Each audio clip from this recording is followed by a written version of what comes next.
Target location. Compromised. We were waiting at the finish line, but the predator just changed the track. While we sat in Varna, the Czarina Catherine was diverted to Galatz. It's not a mistake. It's a strategic counter-move. Before we replot the intercept, run a system check, subscribe, and verify the mission parameters, like. I'm also monitoring the tracking hubs in the comments. Where is the global squad reporting from as the hunt goes off-grid? We are opening Chapter 25. As a medical student, I find the information war here terrifying. Dracula knows we're using Mina to track him, so he's using her to feed us false data, or at least to stay one step ahead. It's a study in biological espionage. The hunters are now the ones being played. Stay sharp. The map just changed. Let's open the file. Chapter 25. Dr. Seward's Diary. October 11th, evening. Jonathan Harker has asked me to note this, as he says he is hardly equal to the task, and he wants an exact record kept. I think that none of us were surprised when we were asked to see Mrs. Harker a little before the time of sunset. We have of late come to understand that sunrise and sunset are her times of peculiar freedom, when her old self can be manifest without any controlling force subduing or restraining her or inciting her to action. This mood or condition begins some half hour or more before actual sunrise or sunset, and lasts till either the sun is high, or whilst the clouds are still aglow with the rays streaming above the horizon. At first there is a sort of negative condition, as if some tie were loosened, and then the absolute freedom quickly follows.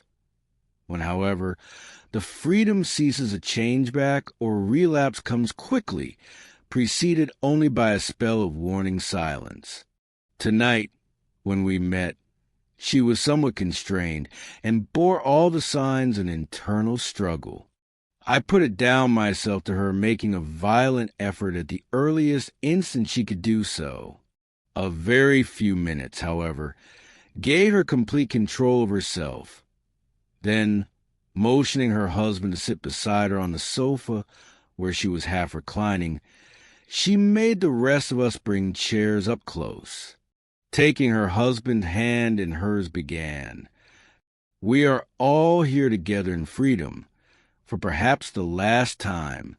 I know, dear, I know that you will always be with me to the end." This was to her husband, whose hand had, as we could see, tightened upon hers. In the morning we go out upon our task, and God alone knows what may be in store for any of us. You are going to be so good to me as to take me with you. I know that all that brave, earnest men can do for a poor, weak woman, whose soul perhaps is lost. No, not yet, but is at any rate at stake. You will do, but you must remember that I am not as you are. There is a poison in my blood, in my soul, which may destroy me, which must destroy me, unless some relief comes to us. Oh, my friends, you know as well as I do that my soul is at stake, and though I know there is one way out for me, you must not, and I must not take it. She looked appealingly to us all in turn, beginning and ending with her husband. "What is that way?" asked Van Helsing in a hoarse voice. "What is that way which we may not take, that I may die now, either by my own hand or that of another, before the greater evil is entirely wrought? I know, and you know, that were I once dead you could and would set free my mortal spirit, even as you did my poor Lucy's. Were death, or the fear of death, the only thing that stood in the way, I would not shrink to die here, now, amidst the friends who love me. But death is not all. I cannot believe that to die in such a case, when there is hope before us and a bitter task to be done, is God's will. Therefore I, on my part, give up here the certainty of eternal rest, and go out into the dark where may be the blackest things that the world or the nether world holds. We were all silent, for we knew instinctively that this was only a prelude. The faces of the others were set, and Harker's grew ashen gray. Perhaps he guessed better than any of us what was coming. She continued, "This is what I can give into the hotchpot." I cannot but note the quaint legal phrase which she used in such a place. And with all seriousness, what will each of you give? Your lives, I know, she went on quickly, that is easy for brave men. Your lives are God's, and you can give them back to him. But what will you give to me? She looked again questioningly, but this time avoided her husband's face. Quincy seemed to understand. He nodded, and her face lit up. Then I shall tell you plainly what I want, for there must be no doubtful matter in this connection between us now. You must promise me, one and all, even you, my beloved husband, that, should the time come, you will kill me. What is that time? The voice was Quincy's, but it was low and strained. When you shall be convinced that I am so changed that it is better that I die than I may live.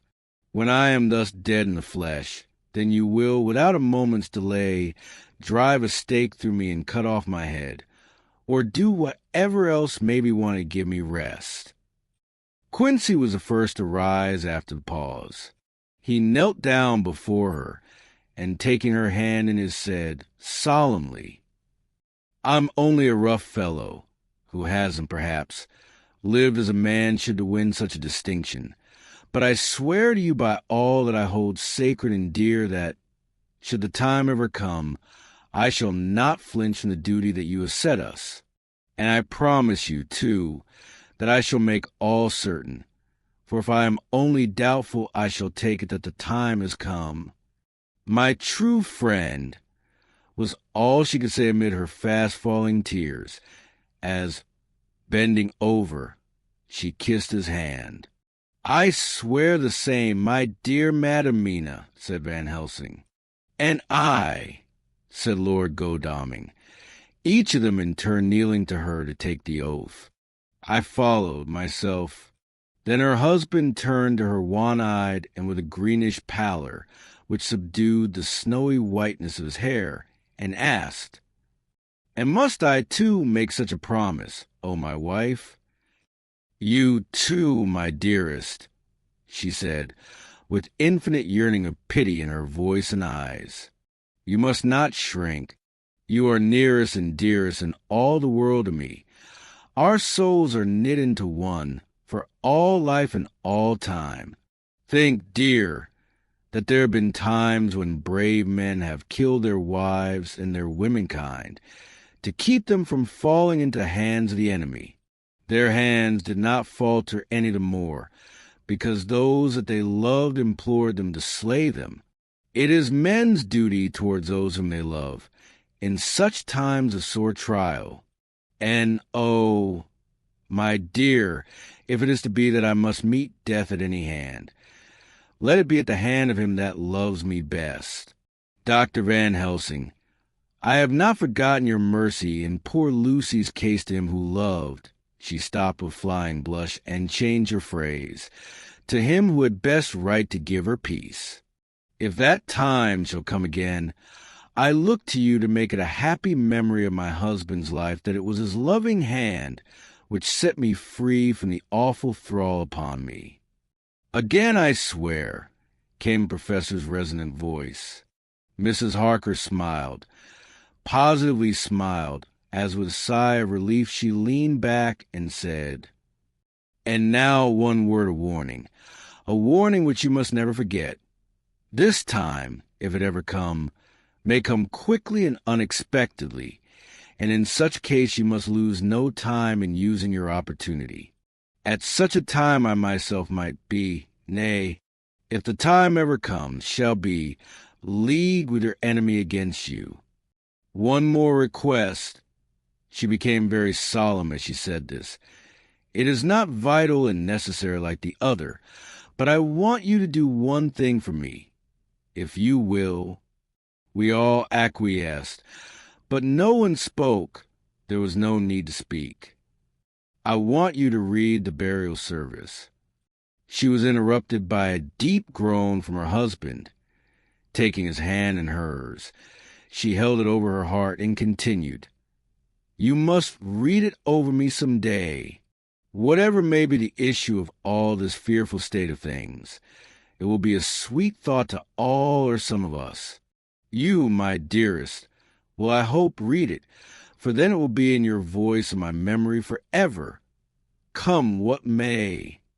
"But, oh, my dear one," he pleaded, "death is afar off from you." "Nay," she said, holding up a warning hand. "I am deeper in death at this moment than if the weight of an earthly grave lay heavy upon me." "Oh, my wife, must I read it?" he said before he began. "It would comfort me, my husband," was all she said, and he began to read when she got the book ready. How can anyone, tell that strange scene, its solemnity, its gloom, its sadness, its horror, and with all its sweetness? Even a skeptic, who can see nothing but a travesty of bitter truth in anything holy or emotional, would have been melted to heart had he seen that little group of loving and devoted friends kneeling round that stricken and sorrowing lady, or heard the tender passion of her husband's voice, as in tones so broken with emotion that often he had to pause. He read the simple and beautiful service from the burial of the dead. I cannot go on, words and voice failing me." She was right in her instinct. Strange as it all was, bizarre as it may hereafter seem even to us who felt its potent influence at the time, it comforted us much. And the silence, which showed Mrs. Harker's coming relapse from her freedom of soul, did not seem so full of despair any of us as we had dreaded. Jonathan Harker's Journal. October 15th, Varna. We left Charing Cross on the morning of the 12th, got to Paris the same night, and took the places secured for us in the Orient Express. We traveled night and day, arriving here at about 5 o'clock. Lord Godalming went to Consulate to see if any telegram had arrived for him, whilst the rest of us came on to this hotel, the Odessas. The journey may have had incidents. I was, however, too eager to get on, to care for them. Until the Czarina Catherine comes into port, there will be no interest for me in anything in the wide world. Thank God, Mina is well and looks to be getting stronger. Her color is coming back. She sleeps a great deal. Throughout the journey, she slept nearly all the time. Before sunrise and sunset, however, she is very wakeful and alert, and it has become a habit for Van Helsing to hypnotize her at such times. At first, some effort was needed and he had to make many passes. But now, she seems to yield at once, as if by habit, and scarcely any action is needed. He seems to have power at these particular moments to simply will, and her thoughts obey him. He always asks her what she can see and hear. She answers to the first, "Nothing, all is dark," and to the second, "I can hear the waves lapping against the ship and the water rushing by, canvas and cordage strain, and masts and yards creak. The wind is high. I can hear in the shrouds, and the bow throws back the foam. It is evident that the Czarina Catherine is still at sea, hastening on her way to Varna. Lord Godalming has just returned. He had 4 telegrams, one each day since we started, and all to the same effect, that the Czarina Catherine had not been reported to Lloyd's from anywhere. He had arranged before leaving London that his agent should send him every day a telegram saying if the ship had been reported. He was to have a message even if she were not reported, so that he might be sure that there was a watch being kept at the other end of the wire. We had dinner and went to bed early. Tomorrow we are to see the vice consul and to arrange, if we can, about getting on board the ship as soon as she arrives.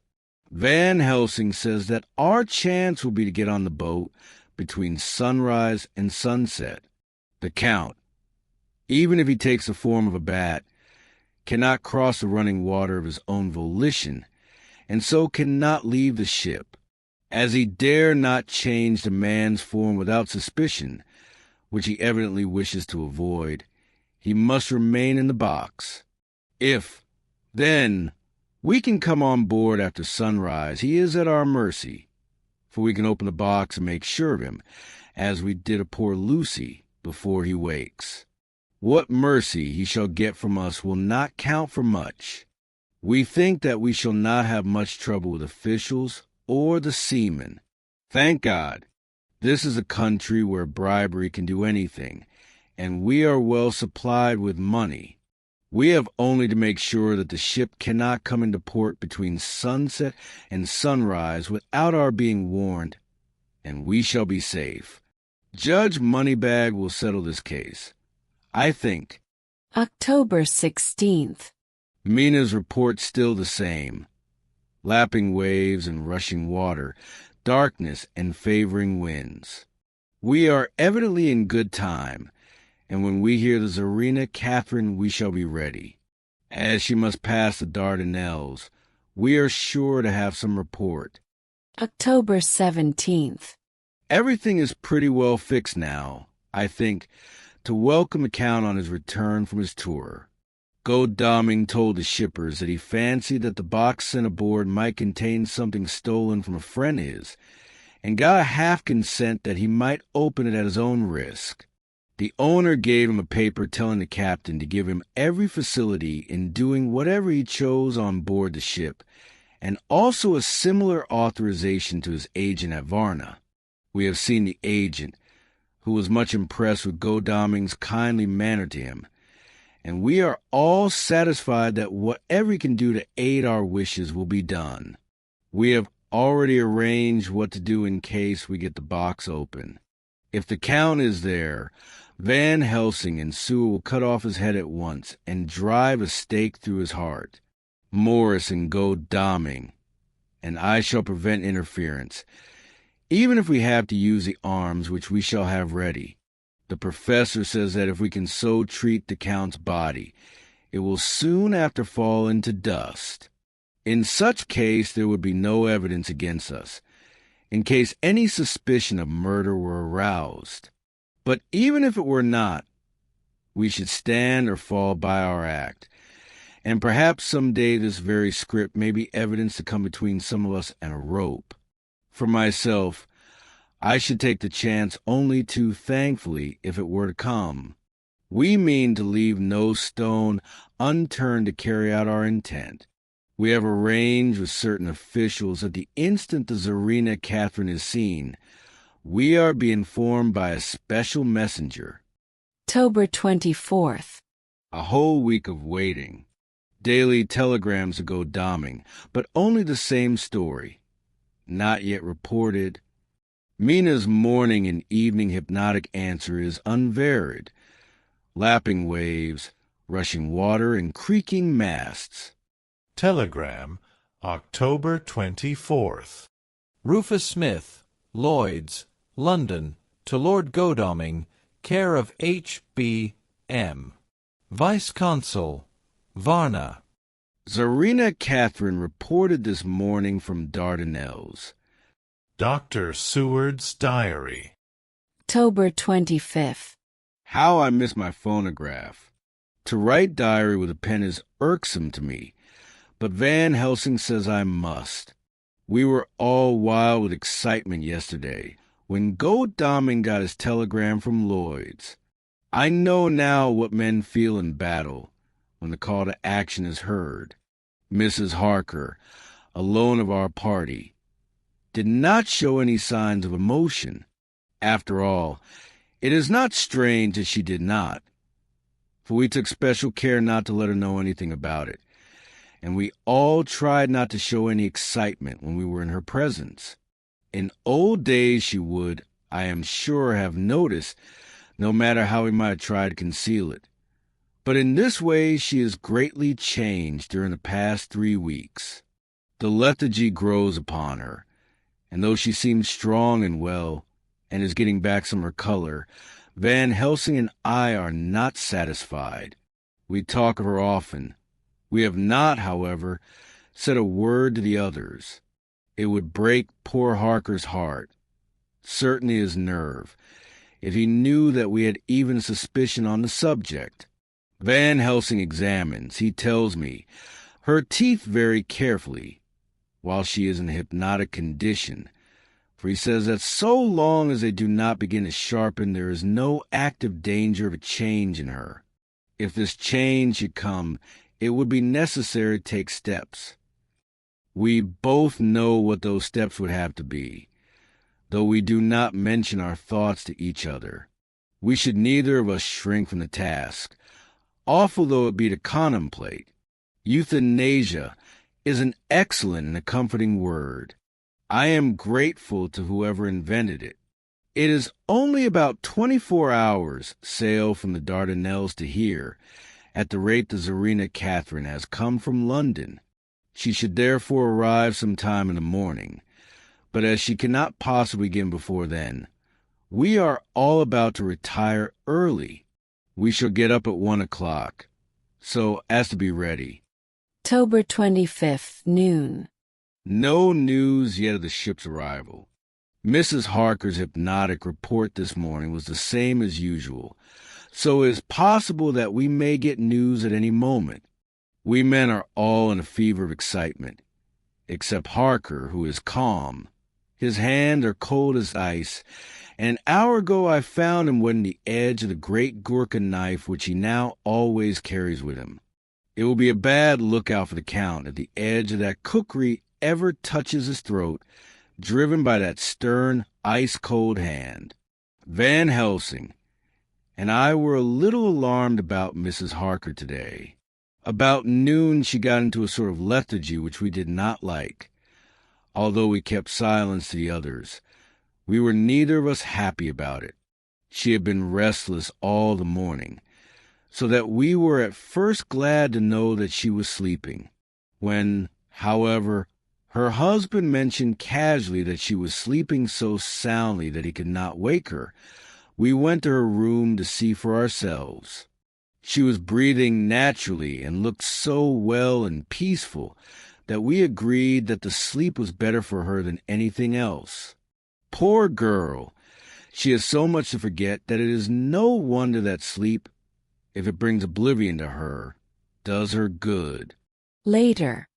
Our opinion was justified, for when after a refreshing sleep of some hours she woke up, she seemed brighter and better than she had been for days.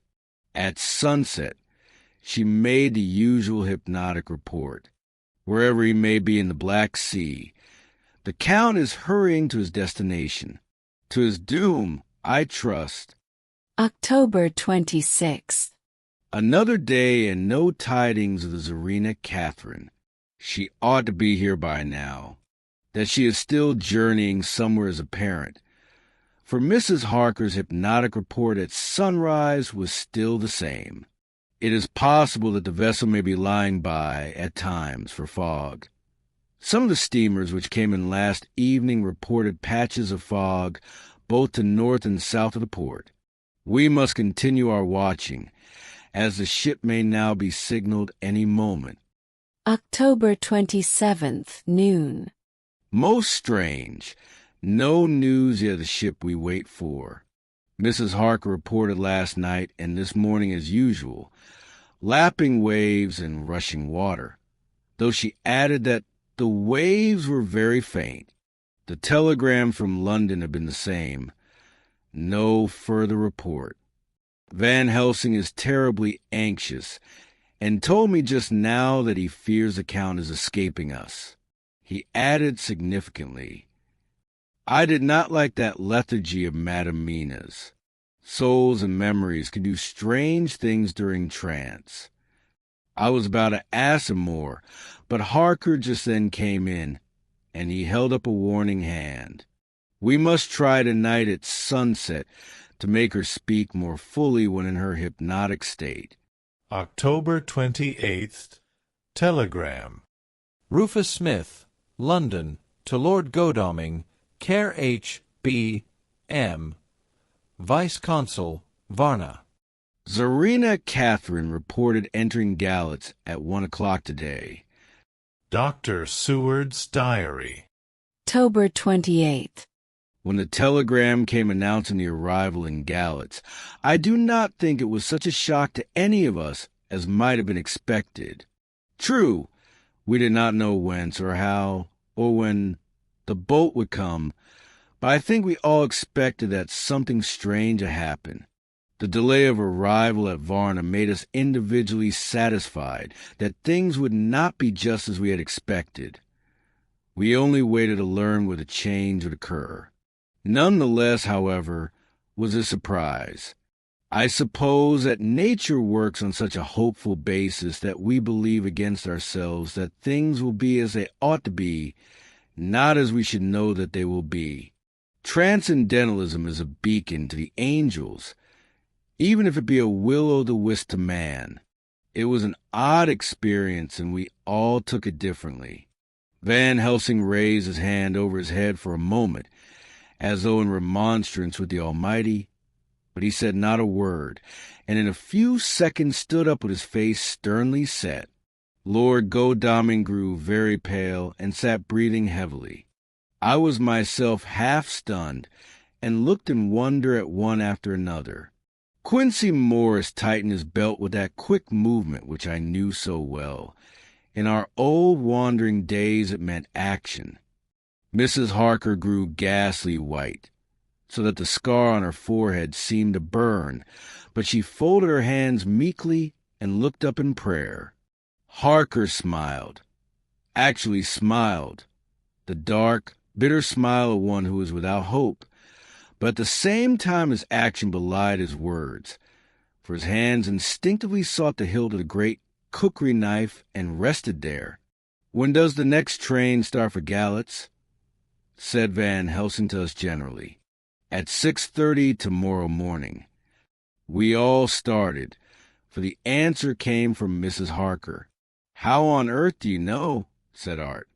"You forget, or perhaps you do not know, though Jonathan does, and so does Dr. Van Helsing, that I am the Train Fiend. At home in Exeter, I always used to make up the timetables, so as to be helpful to my husband. I found it so useful sometimes that I always make a study of the timetables now. I knew that if anything were to take us to Castle Dracula, we should go by Galatz, or at any rate through Bucharest. So I learned the times very carefully. Unhappily, there are not many to learn, as the only train tomorrow leaves, as I say." "Wonderful woman," murmured the professor. "Can we get a special?" asked Lord Godalming. Van Helsing shook his head. "I fear not. This land is very different from yours or mine. Even if we did have a special, it would probably not arrive as soon as our regular train. Moreover, we have something to prepare. We must think. Now let us organize. You, friend Arthur, go to the train and get the tickets and arrange that all be ready for us to go in the morning. Do you, friend Jonathan, go to the agent of the ship and get from him letters to the agent in Galatz, with authority to make search the ship just as it was here. Morris Quincey, you see the vice-consul, and get his aid with his fellow in Galatz, and all he can do to make our way smooth, so that no times be lost when over the Danube. John will stay with Madam Mina and me, and we shall consult, for so if time be long you may be delayed, and it will not matter when the sun set, since I am here with Madam to make report." "And I," said Mrs. Harker brightly, and more like her old self than she had been for many a long day, "shall try to be of use in all ways, and shall think and write for you as I used to do. Something is shifting for me in some strange way, and I feel freer than I have been of late. The three younger men look happier at the moment, as they seem to realize the significance of her words. But Van Helsing and I, turning to each other, met each a grave and troubled glance. We said nothing at the time, however. When the three men had gone out to their tasks, Van Helsing asked Mrs. Harker to look up the copy of the diaries and find him the part of Harker's journal at the castle. She went away to get it. When the door was shut upon her, he said to me, "We mean the same. Speak out. There is some change. It is a hope that makes me sick, for it may deceive us." "Quite so. Do you know why I asked her to get the manuscript?" "No," said I, "unless it was to get an opportunity of seeing me alone." "You are in part right, friend John, but only in part. I want to tell you something. And oh, my friend, I am taking a terrible risk, but I believe it is right." In the moment when Madame Mina said those words that arrest both our understanding, an inspiration came to me. In the trance of 3 days ago, the Count sent her his spirit to read her mind, or more like he took her to see him in his earth box in the ship with water rushing, just as it go free at rise and set of sun. He learned then that we are here, for she had more to tell in her open life with eyes to see and ears to hear than he, shut as he is, in his coffin box. Now he make his most effort to escape us. At present he want her not. He is sure with his so great knowledge that she will come at his call. But he cut her off, take her, as he can do, out of his own power, that so she come not to him. Ah, there I have hoped that our man-brains have been a man so long, and that have not lost the grace of God, will come higher than his child brain that lie in his tomb for centuries, that grow not yet to our stature, and that do only work selfish and therefore small. Here comes Madame Mina, not a word to her of her trance. She know it not, and would overwhelm her and make despair just when we want all her hope, all her courage, when most we want all her great brain, which is trained like man's brain, but is a sweet woman, and have a special power which the Count give her, and which he may not take away altogether, though he think not so. Hush, let me speak, and you shall learn. Oh, John, my friend, we are in awful straits. I fear, as I never feared before. We can only trust the good God. Silence. Here she comes. I thought that the professor was going to break down and have hysterics, just as he had when Lucy died. But with a great effort he controlled himself and was at perfect nervous poise when Mrs. Harker tripped into the room, bright and happy-looking and, in the doing of work, seemingly forgetful of her misery. As she came in, she handed a number of sheets of typewriting to Van Helsing. He looked over them gravely, his face brightening up as he read. Then, holding the pages between his finger and thumb, he said, "Friend John, to you with so much experience already, and you, too, dear Madam Mina, that are young, here's a lesson. Do not fear ever to think. A half-thought has been buzzing often in my brain, but I fear to let him loose his wings. Here now, with more knowledge, I go back to where that half-thought come from, and I find that he be no half-thought at all, that be a whole thought, though so young that he is not yet strong to use his little wings. Nay, like the ugly duck of my friend Hans Andersen, he be no duck-thought at all, but a big swan-thought that sail nobly on big wings, when the time come for him to try them. See, I read here what Jonathan have written. That other of his race who, in a later age, again and again, brought his forces over a great river into Turkey land, who, when he was beaten back, Came again and again and again, though he had come alone from the bloody field where his troops were being slaughtered, since he knew that he alone could ultimately triumph. What does this tell us? Not much? No. The Count's child thought see nothing. Therefore he speaks so free. Your man thought see nothing. My man thought see nothing. Till just now? No. But there comes another word from someone who speak without thought, because she, too, know not what it might mean, just as there are elements which rest, yet when in nature's course they move on their way, and they touch, then poof, and there comes a flash of light heaven-wide, that blind and kill and destroy some, but that show up all earth below for leagues and leagues. Is it not so? Well, I shall explain. To begin, have you ever studied the philosophy of crime? Yes and no. You, John, yes, for it is a study of insanity. You, no, Madam Mina, for crime touch you not but once. Still, your mind works true, and argues not a particulari ad universal. There is this peculiarity in criminals. It is so constant in all countries and at all times that even police, who know not much from philosophy, come to know empirically that it is.